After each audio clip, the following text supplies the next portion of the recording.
and welcome back to foundation review video part 2. If you haven't seen part 1 already, I'll leave a little link at the top there and you can go and have a watch of that.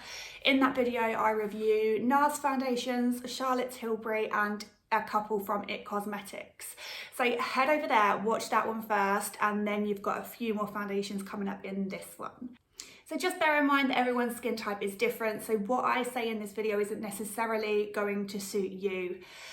So bear that in mind. If you've got drier skins, then everything that I say in this one you probably want to flip and reverse, because mine is very oily. Today I'm going to be reviewing a few more foundations. I have got just here another Charlotte Tilbury one. So in the first video we reviewed Charlotte Tilbury Airbrush Flawless Foundation. In this one we have the Charlotte Tilbury Light Wonder. So I'm going to start with this one, and then I've also got a Maybelline Bare Minerals and another Nars, the new Nars foundation, to talk to you about as well. So starting off with the Charlotte Tilbury Light Wonder, I'm going to input my pictures over here in front of my lovely new edition Christmas tree here. So the Charlotte Tilbury is very, very lightweight. It is explained on the back of the product here. It says, for a daily luminous tint with SPF 15, blend a small amount onto your skin from the nose outwards. For a more flawless glowing finish, pat on top of areas where extra coverage is needed. This is classed as a tint of coverage. I would say that this is lovely if you're not used to wearing makeup normally, if you don't like the look and feel of makeup, but you want something very, very natural looking. Maybe if you want a tint of colour, but you don't like wearing fake tan, and something that is going to slightly even out the skin tone as well. It is water-based, so it's very good for normal to dry skin types, and for more mature skin types as well, because you'll find that it sits lightweight on top of the skin and it's got slightly more moisturising ingredients in there too. So you'll find that it does minimise lines and wrinkles as well. From the pictures that I've put in here, you can see how it lasts throughout the day. So you get an idea of what it's like longevity wise. It didn't perform too badly, actually. It lasted quite well. It looked natural on the skin. It didn't give full coverage at all. It is a sheer coverage, but it can be built up. Although for the price, I wouldn't like to be layering too much of it. Best off going for a more full coverage foundation instead of using layers and layers of this to get your coverage. This foundation comes in 12 different shades and it is £34. This isn't a foundation that's going to look really heavy and claggy on the skin. It's got a very natural finish to it. For me personally, with having oily skin, I do have to set it quite a bit too. And if I want more coverage, I tend to use a concealer with it. But like I said, if you wanted more coverage, you're best off going for a different foundation. This is more suited to a more mature person or somebody that wants very, very lightweight and natural coverage. So moving on to foundation number 2 for this part of the video, it is the Maybelline Superstay 24-Hour Foundation. So I use the shade 40 Fawn. This comes in 18 shades, so quite a good shade range there. And it is the absolute steal price of £9.99. So absolute bargain, definitely worth a try if you've got oily skin. So here's my images here from the longevity test. It performed really well. I really liked how it applied in the morning. I liked how it lasted throughout the day. I was super impressed with this one. It's called 24-hour wear. Obviously I would hope that no one's going to test it for 24 hours, see whether it lasts, but it did last throughout the day for me. It is a full coverage foundation and it is suited to oilier skin types. So normal, combination, oily, this is going to be perfect for. It did control my oil throughout the day. A lot better than some of the other foundations that I trialed in video part number 1. So yeah, really good overall with this. It stayed a lot matter than others. It was a lot cheaper than others. It lasted a lot longer than others. And it didn't look super claggy on my skin. Although it is full coverage and it does even out all imperfections, it doesn't look too thick and heavy or like it's gonna crack, because we don't want that. This is also transfer resistant, sweat resistant and water resistant too. So amazing benefits from this, especially at the moment with wearing masks. We need to find things that are as transfer resistant as possible. A lot of my other ones that I've tested haven't fared too well on that, and this one did do a lot better. I'm yet to find a foundation that doesn't transfer completely at all. but the least the better, and this did do really well. It did transfer very minimally throughout the day onto my mask, so that is a winner from me. And like I said, £9.99, why would you complain at that? If you've got oily skin, I would definitely recommend giving this a try, especially for your everyday foundations. You don't want to be spending loads and wearing a really expensive foundation just for your everyday, day-to-day work makeup. Save your more expensive foundations for going out whenever we are allowed to resume going out again. I wouldn't say that this is the most full coverage I have ever used, although online it does describe it to be super full coverage. I wouldn't say that this is any type of tattoo or scar covering foundation, although you can build it up to get a good coverage from it. So any lighter, more faded scarring, I'm sure you would be able to cover with this. But other than that, you might want to look for a more full coverage specific tattoo or scar covering foundation if that is what you're looking for. Okay, so moving on to Bare Minerals foundation. I've got a couple of the Bare Minerals foundations that I brought just to test on myself. So I've got the original and I have got the matte. So I've got a couple of different shades in these. I've got, in the original, I've got medium beige 21, and in the matte, I've got tan nude 17. So the one that I used for this experiment was the original one in medium beige 12, because that was just the one that suited the colouring of my skin best at this time of year. So where do I start with this one? I've never been a massive fan of these powder mineral foundations. I've never thought that you can get enough coverage from them. And I still think that. For me personally, it just doesn't give the coverage that I need. And truthfully, if I'm needing to build up and use layers of lots of different products to get the coverage that I need, it's just counterproductive. I may as well use a more full coverage foundation to start with to get the results that I'm wanting. So with that, I found that I really wanted to put concealer on, and it just still wasn't enough for me. It looked patchy and I kept having to go over with more product and more product, which makes it not very cost effective in the long run if you're having to layer it and pile it on. So mineral foundations do come with a lot of benefits. They do tend to be better for more sensitive skins. It doesn't have parabens in it, and it is more beneficial for people with rosacea, acne prone skin, psoriasis. It is hypoallergenic as well, so suited for skin conditions and more sensitive skin, although any normal skin type can use it as well. Mineral makeup actually is meant to be really good for oily skin. It is meant to absorb the oil. Unfortunately, I didn't see those benefits for myself whilst I was trialing this foundation. I found that it stayed looking quite patchy throughout the day, and it did still go oily towards the end of the day. I don't know if I would need to use more product, but I feel like I did use quite a lot of product already, so I would kind of not really want to be putting more on and topping that up throughout the day. Now I have found a way that I do like using this foundation, and it's not going to be for everyone. If you like a really natural look and you already have quite clear skin, then Bare Minerals might be for you. If you just want a tint of colour and you don't like using a liquid on your skin and you prefer a powder, then definitely give this one a try. I've personally found that I like using this foundation on top of another foundation, especially if it's not too much of a full coverage foundation already, but you want a really flawless finish. I love layering products. For all those special occasions like a night out, this isn't something that I would go to the trouble of doing every day, because I just think it's a little bit pointless using so many products. However, on a client for a night out, that is something that I would potentially do. You can use that with any foundation on top, just as a top layer, just to buff in, not too much, just a real small amount, and it just adds that flawless finish.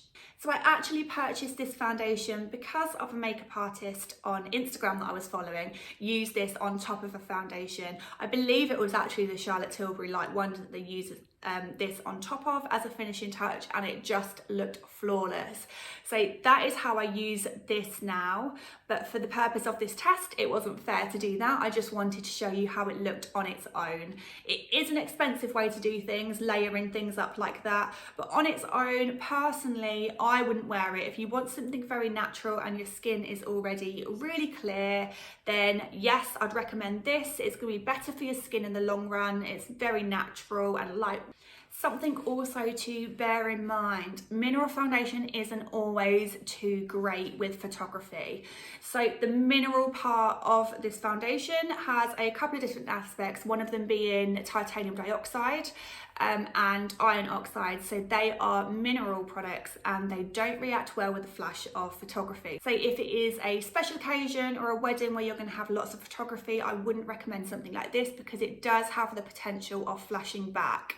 By that I mean having a white cast over your face and then the rest of your body looking tanned in photography. So just bear that in mind with this one. So this foundation comes in 28 shades, so brilliant on the shade range, and it is £29. My problem with this is that I would use so much of that getting the coverage that I wanted and topping it up throughout the day that it wouldn't last 5 minutes. Last but not least, we have the new Nars Soft Matte Complete Foundation. This is brand new out. I believe it only came out last week, so I had to grab a few shades to give this a trial to see what I think, especially with the name matte in it. That really shouted to me. So this comes in 34 shades and it is £28. So really inexpensive compared to a lot of the other of the Nars foundations. This is one of the cheapest that they offer. I have got the shade here, Stromboli, but I do tend to mix a few different shades together. In Nars Sheer Glow, my best shade for me is Santa Fe, just for reference if you are similar colourings to me. So Santa Fe is what I have on today. So this foundation is a full coverage foundation, but it's got a natural finish to it. So it's not completely thick and claggy and matte on the skin. However, it is described as being shine proof. I wouldn't say that it was shine proof, but again, that is probably just because I have got exceptionally oily skin. As you can see from the pictures over there, I do get a little bit of shine throughout the day, but I think that is normal just because of how oily that I am. One of the benefits with this foundation is that it doesn't oxidize throughout the day. So you don't have to go lighter than your actual shade in fear that it's going to start turning darker and oxidizing as you go throughout the day. So stick to your natural shade. If you're not sure what shade to use in any of these foundations that I've spoken about, then there's a really handy website. So www.findation.com. If you pop in the shade of the current foundation that you use, it will show you the equivalent in different brands. So that's really handy as well. Although this is obviously a liquid formulation, this does have oil absorbing properties and powders in it to absorb up any extra sebum and oils that your skin produces throughout the day. And that helps to create a smooth and mattified look. This is also classed as transfer proof. I wouldn't say that it was transfer proof, but it is transfer resistant and it does do well in the mask test. This is an oil-free foundation, so the same with any other oil-free foundations, you are best off pairing that also with other oil-free products to make the most of the benefits. So make sure that if you are wearing a primer or moisturizer to start with, that is oil-free as well. This has hyaluronic acid in it, which is classed as nature's moisture magnet, so it does draw in moisture to your skin. So don't worry if you've got more normal skin and you are worried about it completely drying out your skin. It's still got those nourishing ingredients in there too. This is described as having 16-hour wear, and as you can see from the pictures, it did do really well in the longevity test as well.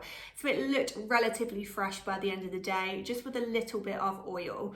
This one is a winner. If I had to choose between this one and the Nars Sheer Glow, at the moment I haven't given them enough of a trial against each other. I do like them both, but at the moment I am tending to go to the Nars Sheer Glow, which is what I'm wearing today, but I do need to give this a little bit more of a chance and a few more tests.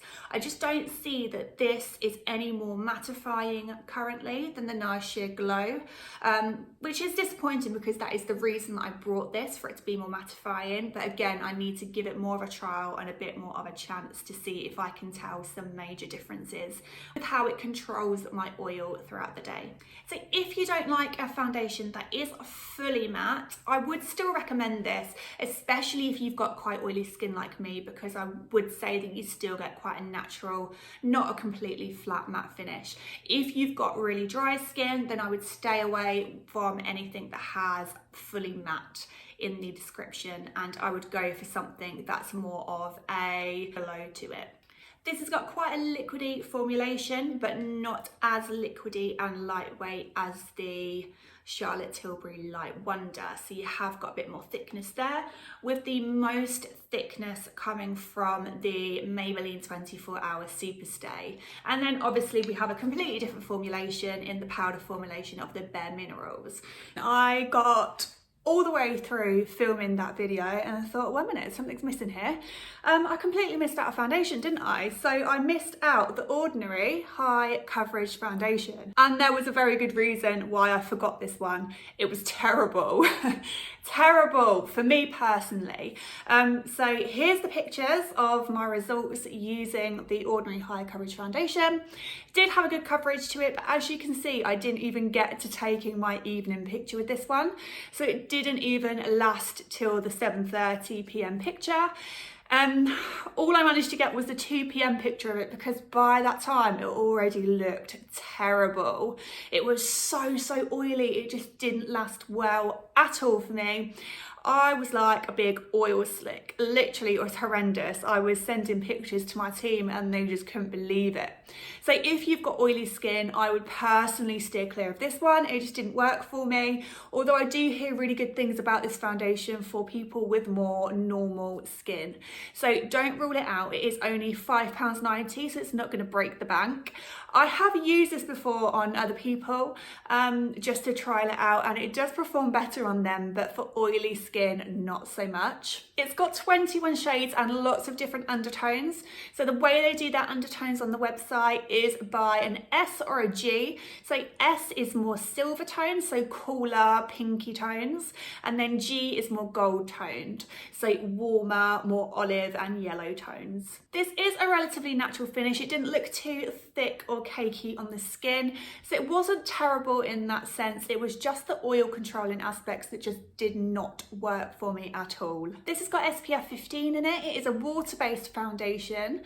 I also found that it wasn't good at lasting. It kind of transferred and came off throughout the day and went quite patchy because of that too. I think my before and after pictures says it all just there. Don't let it put you off if you don't have oily skin though, but that was my experience with this one, unfortunately. So I've been talking in messages to quite a few of you asking questions about foundations, so hopefully this has helped you slightly. If anyone has any more questions, then please feel free to comment below or contact me and I'll help in any way I can. Sorry if there's anything that I missed out. I didn't make any notes or anything on this video. So hopefully that's covered everything.